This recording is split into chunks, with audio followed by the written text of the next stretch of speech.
to Two Siblings Spirit Adventures. I'm Brianna. And I'm Patrick. And today we have a Bear Wallow Distillery. You forgot what it's called? Gnaw Straight Bourbon Whiskey. Straight bourbon whiskey from what state? Indiana. Nashville, Indiana. Indiana? You mean MGP? The big giant distillery in Lawrenceburg that sources whiskey for everybody? No, this is in a little town called Nashville. Not Tennessee. Indiana. And this is from their Bear Wallow Distillery. The Bear Wallow Distillery. Yeah. We've actually been there like three times. Yep. 3 times. I've actually got their shirt on. Pretty cool. They're pretty cool. So, today, we are trying their normal release of their Gnaw Straight Indiana Bourbon Whiskey. This is batch 12. Someone opened it without me. 100 proof. I had to open it to pour it into our glasses. 100 proof or 50% alcohol by volume. Mashed, distilled, aged, and bottled by Bear Wallow Distillery, Nashville, Indiana. So it's not sourced. It's all made there. It's pretty cool. And it's a very interesting distillery if you find yourself in Indiana. Southern Indiana. Yeah. Now, there's another distillery in Nashville as well. You will have seen a review on our channel for a rum from the Hard Truth Distilling Company. So, if you're in Nashville, go ahead and hit up both. They do beers and rums, and I think they have a whiskey coming out in 2020. No, 2022. 2021. One. Yeah, they were going to release a whiskey late this year, a rye, but they said that it wasn't quite ready. So, Hard Truth Distilling will be a little while before you get a whiskey. But Bear Wallow has a bourbon, a rye, and a 4-grain whiskey. We should get one of their moonshines, because I don't think we've done moonshine yet on this channel. Yeah, so they have 2 different kinds of moonshine that are unflavored, and then a bunch of flavored moonshines. I'm not so much interested in the flavored moonshines, but the unflavored, unaged distillate that is the same mash as the bourbon.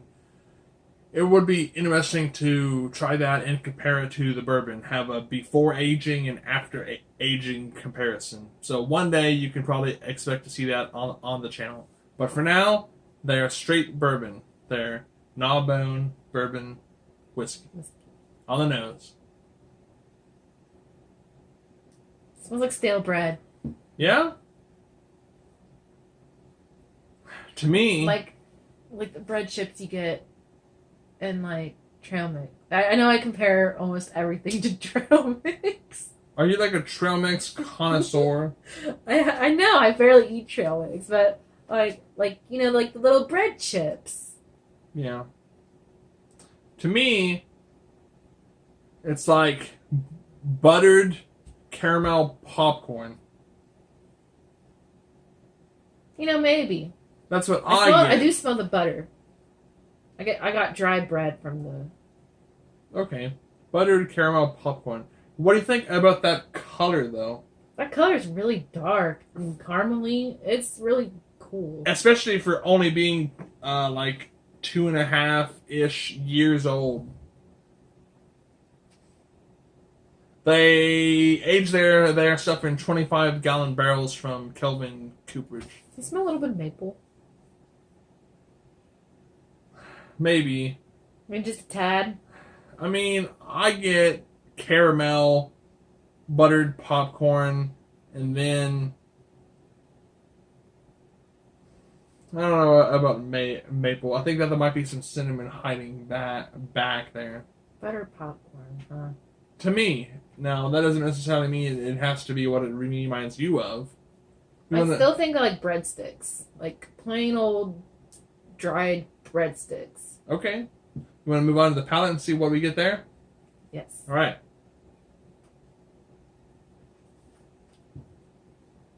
I definitely taste that caramel we were talking about. Yeah. So, You get the caramel up front, caramel, vanilla, but then in the finish, you get the grain. Yeah, you get the grain and a slight spice at the end. Did you get the slight spice? Yeah, there's a little bit of spice. Maybe like a cinnamon. Yeah, but not like cinnamon sugar. Just like straight cinnamon. Just like straight up cinnamon spice. Yeah, but not like super strong. No. But yeah, there's cinnamon on the finish. There's like caramel popcorn up front. Or breadsticks. Now on the finish, that there's also like a graininess that maybe that's where the bread's coming from. What I was going to say is it's a graininess that kind of reminds me of the aftertaste of eating those little rye chips. That's what I was talking about, like those little like crunchy rye bread chips that come in certain snack mixes. I said trail mix, but I think I was thinking of Chex Mix. Yeah, Chex Mix. Those little rye breads. This is like the aftertaste of those. Yeah. In the finish, on the palate.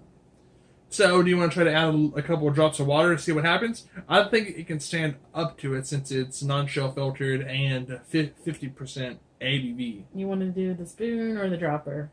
You got the dropper with the copper cup water in it, so we need a copper dropper. That rhymed. It would get over coppered.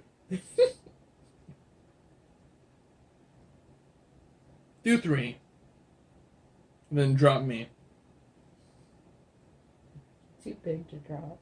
Well, what's that supposed to mean? Too tall. Oh, okay. Alright. On the nose, after some water. I still get the caramel. Yeah, it didn't change much on the nose. Maybe it'll taste different. Let's find out.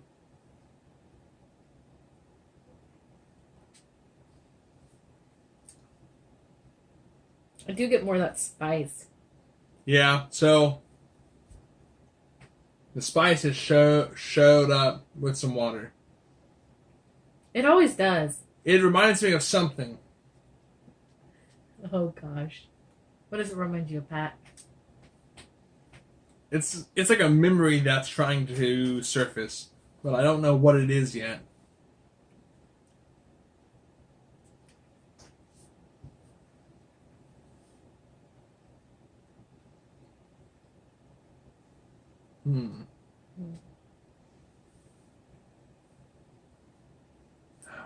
I just can't put my finger on it, but you do still get the cinnamon. It's like red hot cinnamon candies. Yeah, it's strong cinnamon spice on the back end. You still get some of the corn and caramel, a little bit of the butter on the front, but the cinnamon really shows up with a bigger punch after adding some water on the back end of the palate. And the lingering, what do you think about the finish? Do you get anything lingering behind? Maybe. To me, the thing that's lingering behind is the graininess, like the grainy. Yeah. You said stale bread, which is kind of like those little rye chips. Although, what's weird is like it's not like rye spice. No, it's not like, because if I'm not mistaken, I don't think this has any rye in it. Mm-mm. It's corn, wheat, and barley. Like 70% corn, 20% wheat, and 10% barley. I don't think it says on here. You go ahead and talk while I read. Talk about what? Whatever. Oh, okay, yeah. So, aged for over 2 years in new charred American white oak barrels and using limestone filtered water and 100% Indiana corn, wheat, and malted barley. And it is non-shell filtered as I thought. So, it's a wheater. That's what they call it. Why is it so funny to call it a wheater? You're a wheater? The 1792 Barton Distillery even has a bourbon called Sweet Wheat. Oh, God. I think a batch of it just came out. If we can find a bottle, we'll probably review it on the channel, but the odds of that aren't super high because it's pretty sought after whenever it comes out because people like their wheaters.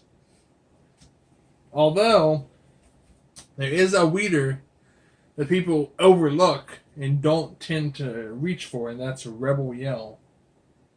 Not the 10-year, they do reach for the 10-year single barrel. But like the standard Rebel Yell, we'll have to try that sometime. They have a new 100 proof, which I think replaced their old small batch reserve, which was like 102 proof or something, and see how the old batch versus the new batch line up, and if it's any good, because Rebel Yell's cheap.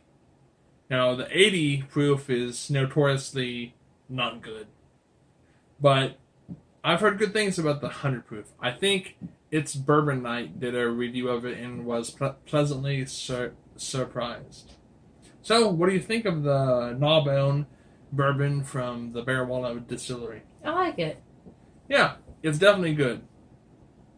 If you're in the area, it's definitely worth checking out. Yeah.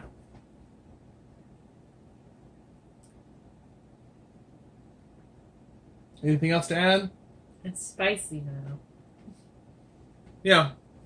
It's got spice, but that spice has to come from the wood. Yeah. Because it cannot come from the rye, because there's no rye. It kind of tastes like a rye, though, after you add water to it.